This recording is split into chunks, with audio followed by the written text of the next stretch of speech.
कालचा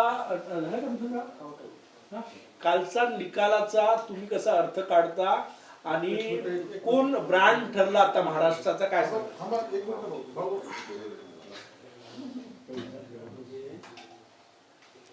कालचा निकालाचा काय आपण आपलं ॲनालिसिस आहे असं कालचा निकालाचा अर्थ कसा काढणार आहे तुम्ही भाजपला काय कालचा जो निकाल आहे तो या गोष्टीला शिक्कामोर्तब झाला की महाराष्ट्रात आता एकच ब्रँड आहे, तो ब्रँड देवाभाऊ आहे.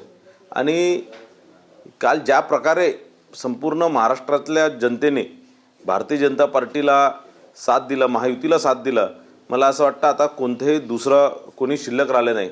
आता एकच ब्रँड आहे, तो म्हणजे देवाभाऊ. काल अनेक गोष्टी मुंबईत ठाकरे ब्रँड म्हणून जो प्रमोट करण्यात आलेला होता तो निष्प्रभ ठरलेला आहे. शरद पवारांचं संपूर्ण राजकारण पुणे पिंपरी चिंचवड दोन्ही राष्ट्रांनी करून चमत्कार नाही केला. हे याचं काय याच्याबद्दल बघा असं आहे की ठाकरे ब्रँडचा हे दोघेही भाऊ आहे, राज ठाकरेजी आणि उद्धव ठाकरेजी यांनी ठाकरे ब्रँडचा बँड वाजवलेला आहे. आणि मला असं वाटतं की आता जो वारसा माननीय स्वर्गीय हिंदू हृदय सम्राट बाळासाहेब ठाकरे यांचा जो वारसा जो आहे तो आता एकनाथ शिंदे साहेब चालवत आहे. मला असं वाटतं की उद्धव ठाकरे साहेब आणि राज ठाकरे साहेबांनी आपले पक्ष एकनाथ शिंदे साहेबांच्या शिवसेनेत विलीन करून टाकावे आणि परत तो जो बाळासाहेबांनी जो हिंदुत्वाचा जो नारा दिला होता ते घेऊन शिवसेनेने आता काम केलं पाहिजे.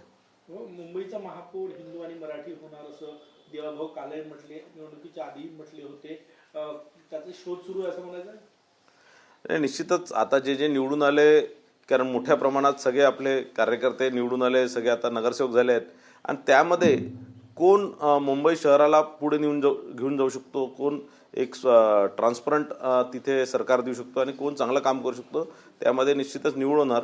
पण काल देवाभाऊंनी सांगितल्याप्रमाणे मुंबईत हिंदूच महापौर होणार आणि मुंबईत मराठीच महापौर होणार. संजय राऊतांनी म्हटलं की शिंदेनी गद्दारी केली नसती तर भाजपचा महापौर मुंबईत झाला नसता असं म्हटलं संजय राऊत. मला असं वाटतं की संजय राऊतजींनी आता आत्मचिंतन करण्याची फार आवश्यकता आहे. मला असं वाटतं उद्धव ठाकरेजींनी आता आत्मचिंतन करण्याची फार आवश्यकता आहे की संजय राऊत सारखे जे सकाळी 9 वाजताचे भोंगे यांनी आता बंद केले पाहिजे. या भोंग्यांमुळेच यांची अशी अवगती होत आहे.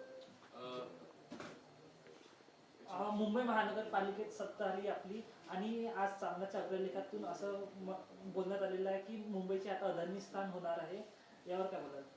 आणि असं आहे की हरल्यानंतर सामन्याने असं काहीतरी विरोधात लिहिलं नाही तर सामना चालणार कसा. आणि दुसरं आज जे आम्हाला वाटत होतं की हे परत EVM किंवा आणखीन निवडणूक आयोगावर हे जे टीका करतील यांनी टीका केल्या नाही, म्हणून मी त्यांचा फार फार आभार मानतो. रवींद्र चव्हाण यांचं वक्तव्य लातूरातलं, त्याच्यामुळे लातूरची सत्ता गेली का ते विलासराव देशमुख यांच्याबद्दल बोलले होते. बघा लातूर जे आहे पारंपरिकरित्या काँग्रेसचाच बालेकिल्ला राहिलेला आहे. काँग्रेसच तिथे नेहमी निवडून येत चाललेली आहे. आणि रवींद्र चव्हाणजींचं जो वक्तव्य आहे त्याचा विपर्यास करण्याचा आणि त्याचा पॉलिटिकल फायदा घेण्याचा तिथे काँग्रेसने प्रयत्न केला आणि ते त्या प्रयत्नात यशस्वी झाले. मुंबई असो की राज्यातील इतरही महानगरपालिकांमध्ये देवेंद्र फडणवीसांच्या नेतृत्वात ज्या निवडणुका लढल्या त्यांनी सिद्ध केलेला विकासाचं राजकारण काय आहे? निश्चितच यावेळेस जो मुद्दे होते ते नुसतं विकासाचे होते, त्या शहरामध्ये एक पारदर्शक कारभाराचे होते आणि निश्चितच देवेंद्रजी फडणवीसांच्या नेतृत्वाला या माध्यमातून स्वीकृती दिली आहे, त्यांच्या विकासाच्या मॉडेलला या माध्यमातून स्वीकृती दिलेली. पुण्यामध्ये पुणे महानगरपालिकेत वसंत मोरे असतील, रुपाली ठोंबरे असतील, असा रील स्टारांना पुणेकरांना धक्का दिलेला आहे, त्यांना सर्वांना पराभूत केलेला आहे. असं आहे की मतदान ज्यावेळेस करतात त्यावेळेस लोक फार विचारपूर्वक करतात. सामान्य जनता आपल्या सामान्य व्यक्तीला निवडून देतात जो त्यांच्या अर्ध्या रात्री कामात येणार, जो त्यांचा मोहल्ला किंवा त्यांचा परिसर स्वच्छ ठेवणार, जो त्यांचे तिथे एक भ्रष्टाचारमुक्त कारभार त्या तिथे चालवणार. आणि या प्रकारचे रील स्टार मला वाटतं की नुसतं हे नौटंकी असतात, यांच्या हे काही कधी निवडून येऊ शकत नाही.